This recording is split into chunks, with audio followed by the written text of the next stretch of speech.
JJ Kinahan, TD Ameritrade, is out with its Investor Movement Index for April, and it seems as though Main Street investors are moving out of stocks. Why don't you comment on the reading? Well, yes, Greg. You know, it came in at a 4.63, down from 4.75 the month before. And what we're seeing is that this is actually a 2-year low. And the reading has gone down 5 of the last 7 months. So what's interesting to me is if you look back 10 years ago, we heard all the time, oh, you know, Main Street's the dumb money, et cetera.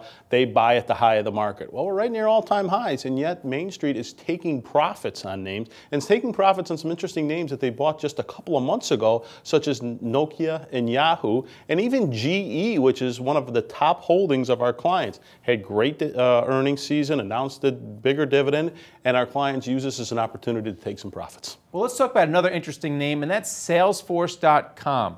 A lot of talk about that company getting taken out, whether it be by Oracle or IBM or SAP. A lot of names being thrown into the mix. So how should an individual investor, a retail investor, play it?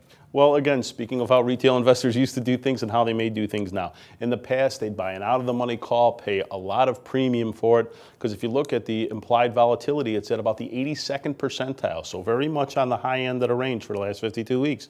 One of the things you can think about is selling an out-of-the-money put, particularly if it's at a level you're willing to buy Salesforce if this whole thing sort of falls apart, or sell a put spread. Why? Because if volatility collapses, you're actually going to do well in that situation. Well, investors in biotechs have not done well over the past month. A lot of the errors come out of the so-called biotech bubble. So what's your view on this sector of the market? Well, this is a very difficult one. First of all, we saw over the last 52 weeks, this is a sector that really did perform very well, and in fact, sort of took the market on its back for a little while. But let's just look over the last few months. It goes from 320 up above 370.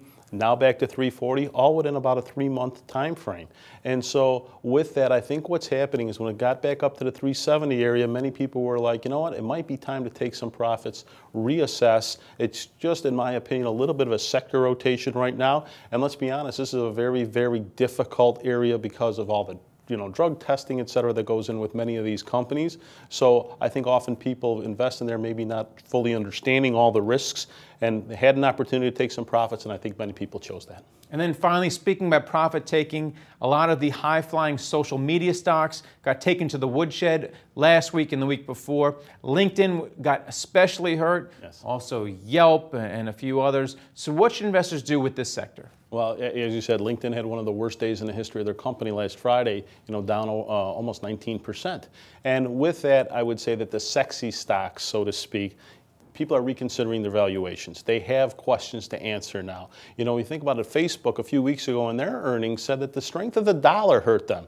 We really didn't even hear Caterpillar talk about that so much. So they really are becoming real companies now that have to answer the questions that more established companies have to answer. They've benefited, in my opinion, from the fact that a lot of people were chasing yield and were willing to put a little bit more money and maybe a little riskier investment. Now their feet are going to be held to the fire like every other company. All right, thanks a lot, JJ. Always a pleasure, Greg. Thanks for having me. Thank you for watching The Street.